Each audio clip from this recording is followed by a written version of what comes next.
24 के चुनाव को लेकर बीजेपी किसी भी तरीके से पश्चिमी यूपी में विपक्ष यानी गठबंधन के जाट और मुस्लिम समीकरण को मजबूत नहीं होने देना चाहती है। इसी वजह से बीजेपी का अब फोकस जाटलैंड पर ज्यादा है। क्यों हम ये कह रहे हैं, चलिए पूरा माजरा भी आपको समझाएंगे। नमस्कार, देख रहे हैं आप न्यूज़ 80 और मैं हूं आपके साथ अंजलि मालिक। दरअसल 2019 के चुनाव में भले ही बीजेपी की बम्पर जीत हासिल उन्हें हुई हो, लेकिन इन सबके बीच 2019 में हुए लोकसभा चुनाव में बीजेपी को सबसे ज्यादा नुकसान पश्चिमी उत्तर प्रदेश में ही हुआ था। तो वही 2014 के लोकसभा चुनाव के परिणामों को देखें तो यहाँ बीजेपी ने सभी सीटों पर जीत दर्ज की थी। दिलचस्प बात तो यह है कि यूपी की मुस्लिम बहुल सीट जैसे संभल, रामपुर के अलावा दलित बहुल बिजनौर और नगीना में भी पार्टी को हार का सामना करना पड़ा था। लेकिन अब पिछले चुनाव में अपने प्रदर्शन को देखते हुए बीजेपी ने 2024 में होने वाले लोकसभा चुनाव में अपनी जीत सुनिश्चित करने के लिए सियासी समीकरण जो है वो साधने की तैयारी अब तेज कर दी है। पार्टी किसी भी तरह से पश्चिम उत्तर प्रदेश में विपक्षी जाट और मुस्लिम समीकरण को मजबूत नहीं होने देना चाहती है। यही कारण है कि यूपी बीजेपी अल्पसंख्यक मोर्चा मुजफ्फरनगर में स्नेह मिलन सम्मेलन आयोजित करेगा।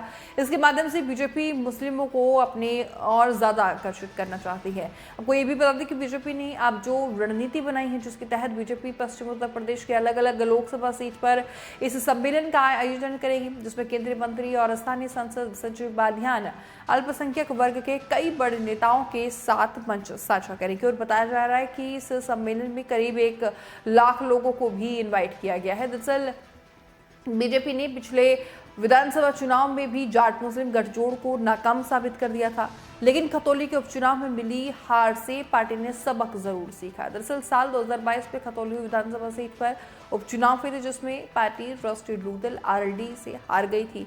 आरएलडी के मुखिया जयंत चौधरी ने उस उपचुनाव में दलित मुस्लिम जाट गुर्जर समीकरण बनाकर ऐसी ही बड़ी जीत हासिल करने की एक नींव कह लीजिए कि वो रखी थी। और यही कारण है कि मुजफ्फरनगर और आसपास को लेकर भी अगर बात करें तो भारतीय जनता पार्टी काफी टेंशन में है।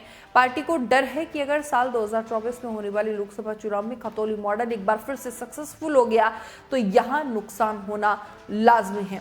आपने कभी ना कभी तो सुना ही होगा कि केंद्र की सत्ता की कुर्सी का रास्ता जो है वो उत्तर प्रदेश से होकर ही गुजरता है। यहाँ लोकसभा की सबसे ज्यादा यानी कि 80 सीटें आती हैं। अगर बीजेपी एक बार फिर से देश में अपनी सत्ता बरकरार रखना चाहती है तो उनका यूपी में बेहतरीन प्रदर्शन करके दिखाना बेहद जरूरी है। हाल ही में हुई बीजेपी की प्रदेश कार्यकारिणी की मीटिंग में सभी ने 80 सीटें जीतने का लक्ष्य जरूर रखा है। यूपी में अपनी जीत सुनिश्चित करने के लिए जो सबसे बड़ा बदलाव किया गया वो है राज्य इकाई में बदलाव। बीजेपी राज्य इकाई में फेरबदल करने जा रही है। सबसे पहले तो यहाँ 2 पद पहले ही खाली पड़े हुए हैं, उन्हें भरा जाएगा और उसके बाद कुछ अन्य पदों पर भी नियुक्ति की जाएगी। संगठन में काम करने वाले कुछ नेताओं को प्रमोशन भी हो सकता है। वहीं राज्य में कई ऐसे मंत्री हैं जो संगठन का पद लेकर अभी भी बैठे हुए हैं। इन नेताओं के पद पर नए लोगों की जिम्मेदारी जो है वो दी जाएगी।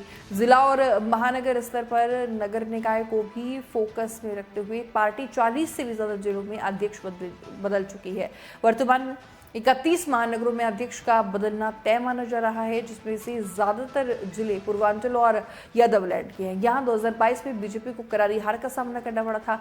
बीजेपी ने यूपी में जाट कार्ड तब ही खेल दिया था जब वहां भूपेंद्र चौधरी को अध्यक्ष जिले का बनाया था। भूपेंद्र चौधरी को अध्यक्ष का बड़ा कारण जो है वेस्ट यूपी में 7 लोकसभा सीटें अपने नाम कराना है, जिसे 2019 के चुनाव में बीजेपी ने गंवा दिया था। दरअसल उस वक्त जाट समुदाय आरक्षण को लेकर वहां के जो मतदाता हैं पार्टी से नाराज थे। इस रिपोर्ट पर आपकी क्या राय है वो जरूर आप हमें कमेंट बॉक्स में बताइएगा। फिलहाल बस मेरे साथ इतना ही। नमस्कार।